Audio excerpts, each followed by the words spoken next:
Assalamualaikum teman-teman. Hari ini kita mau belajar PAI bab keempat, yaitu bersih dan sehat. Ya, bagaimana sih penjelasannya? Apa yang dimaksud bersih itu? Bagaimana supaya kita jadi sehat dalam umat Islam ya, dalam agama Islam yang mutia ya. Keseharian kita. Akan dijelaskan oleh Bu Mutia ya, misalnya mengenai apa sih bersih itu, apa sih Bu Mutia? Bersuci gitu misalnya. Sebagai umat Islam kan kita harus bersuci tuh. Bagaimana acaranya bersuci dan maksudnya apa? Mungkin teman-teman di rumah nggak tahu. Iya teman-teman, Bu Lena, kalau bersuci itu sama juga dengan toharo. Toharo itu dalam bahasa Arab teman-teman, dalam bahasa Indonesia adalah bersuci. Bersuci itu artinya membersihkan kotoran yang ada di tubuh kita, gitu Bu Lena. Semua kotoran ya Bu Mutia. Iya. Misalnya kita perlunya apa untuk bersuci itu? Macam-macam bersucinya kalau dalam Islam itu apa supaya kita bersih gitu? Bersuci itu bisa menggunakan air, teman-teman, Bu Lena. Bisa juga ketika misalkan kita ada di satu tempat, misalkan di gurun atau di pegunungan, tidak ada di gurun, contohnya misalkan tidak ada air, kita boleh menggunakan batu, teman-teman, gitu Bu Lena. Jadi bisa juga ketika kita di perjalanan tiba-tiba tidak ada air, pakai tisu boleh, karena agama Islam itu tidak memberatkan umatnya, meringankan apabila memang itu darurat, seperti itu Bu Lena. Jadi kalau tidak ada air, di tempat yang tidak ada air, misalnya kita mau buang air kecil atau buang air besar itu boleh menggunakan tisu kalau untuk di Indonesia ya. Tapi kalau untuk di gurun pasir misalnya kayak di Arab sana berarti boleh pakai batu ya, atau daun mungkin ya Bu Muti ya? Boleh.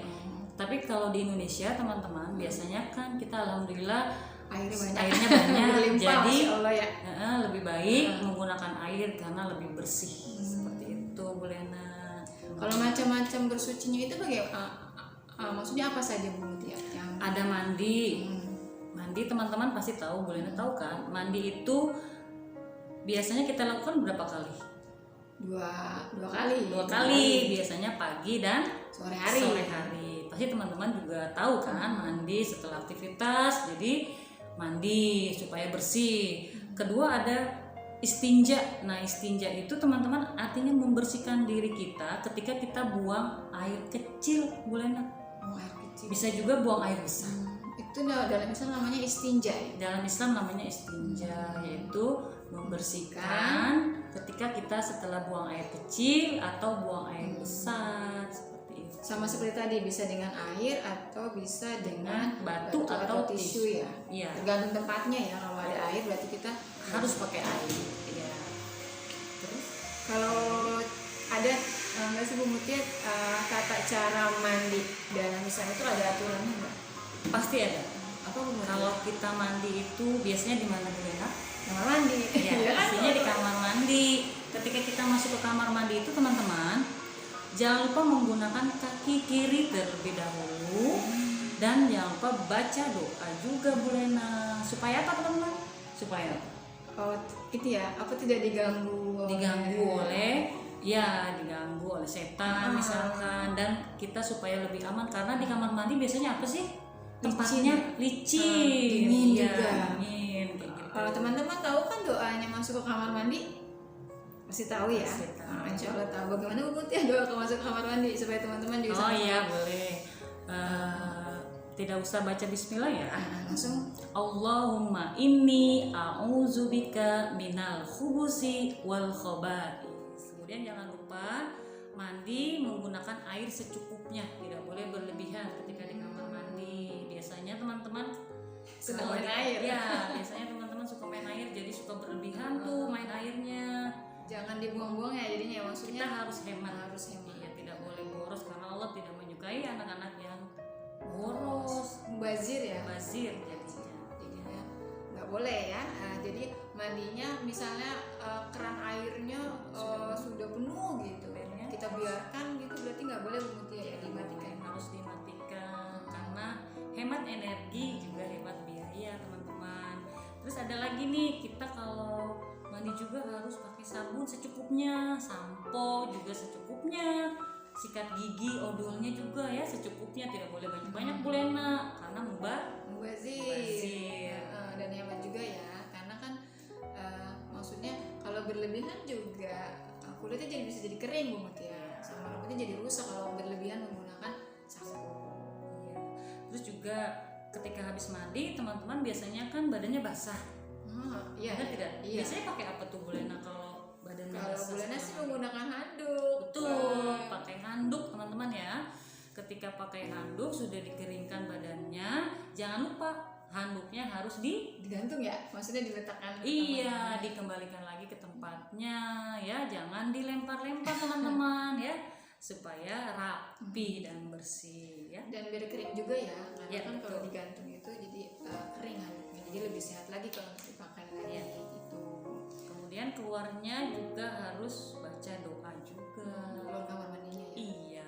Ada doanya berarti ya? Ada. Gimana teman-teman tahu? Ada yang tahu? Ada, Yuk pasti coba kita teman-teman. sama-sama Mutia. Oke. Alhamdulillahillazi azhaba anil aza wa afani. Seperti itu teman-teman ya. Jadi untuk mandi itu ada aturannya juga ya. Ada Masuk aturan. dengan baca doa ke kamar mandi, masuk dengan kaki kiri, menggunakan air, sabun, sampo, pasang gigi secukupnya. Betul. Dan keluar kamar mandi menggunakan kaki kanan. Ya. Dan jangan lupa berhanduk ya, memakai handuk ya keluar kamar mandinya. Kalau untuk istinjanya sendiri bagaimana? Apa ada caranya nggak Bu? Istinja itu atau buang air, membersihkan buang air dari kotoran yang kecil atau buang air besar itu juga ada. Ketika kita istinja teman-teman, jangan lupa untuk laki-laki biasanya kan berdiri boleh, tetapi Allah Rasulullah juga mengajarkan kita itu lebih baik ketika buang air kecil, buang air kecil terutama ya teman-teman ya, itu harus jongkok karena lebih sehat. Walaupun laki-laki, agar ketika kencing atau buang air kecil itu airnya tidak kena celana atau ke tempat-tempat yang lain karena bisa jadi najis itu loh Bu Lena. Kalau terciprat ke rok untuk perempuan atau ke celana panjangnya untuk ikhwan, berarti nanti najis untuk sholat nggak bisa ya Bu? Betul. Jadi pakaiannya tidak bersih, ada najisnya. Nggak Sebaiknya boleh sholat, harusnya diganti ya, Bu? harus diganti. Berarti kita harus berhati-hati ketika kita buang air kecil Ya. ya. Buang air kecil, jangan sampai air kencing kita itu mengenai celana panjang atau rok kita untuk yang perempuan. Seperti itu. Ya. Kalau untuk hidup bersih itu apa Bu ya? Hidup bersih yang di Islam itu. Bersih Apa aja itu sih? biasanya ada hadisnya teman-teman, seperti an-nazafatu minal iman. Teman-teman pasti sudah tahu bahwasanya bersih itu sebagian daripada iman. Contohnya apa kira-kira ya? Teman-teman pasti tahu bersih dari Kita tahu.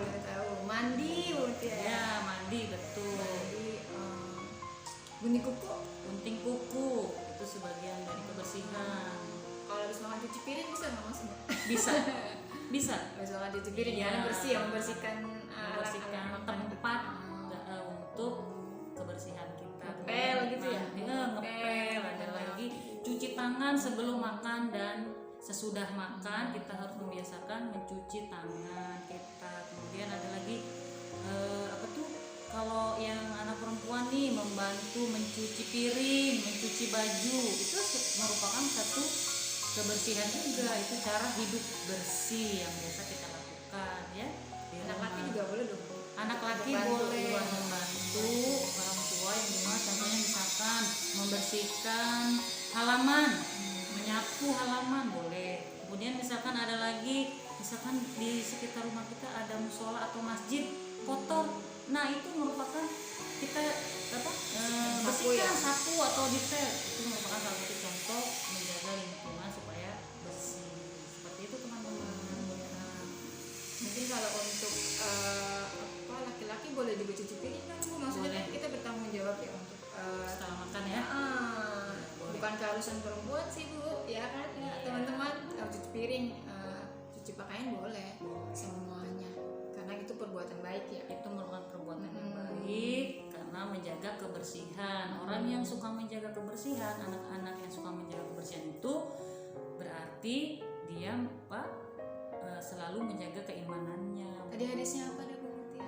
An-nazafatu minal iman. Kebersihan sebagian dari iman. Begitu teman-teman. Masya Allah. Semoga jelas ya pembahasan pelajaran PAI kita hari ini mengenai hidup sehat Dan sehat. bersih dan sehat ya. Bab keempat ya. Alhamdulillah itu tadi ada mandi, ada istinja, bersih pakaian, bersih tempat, bersih lingkungan, bersih diri kita sendiri, dari ada cara-caranya. Masya Allah kalau untuk Islam itu memang luar biasa ya, agama Islam ya teman-teman ya, semua Allah atur karena Allah sayang kepada kita. Allah sayang kepada kita supaya kita itu sehat, semuanya diatur Allah atur dari mulai mandi, bangun tidur ya, tidur, semuanya ada aturannya. Dan ada doanya juga, ada doanya Masya juga. Allah. Semuanya itu demi kebaikan kita semua. Gitu teman-teman. Masya Allah, terima kasih Bu Mutia sudah menjelaskan kepada kita semua kelas 1. Semoga jelas. Kita berpisah dulu sampai bertemu lagi dengan materi selanjutnya ya. Assalamualaikum warahmatullahi wabarakatuh.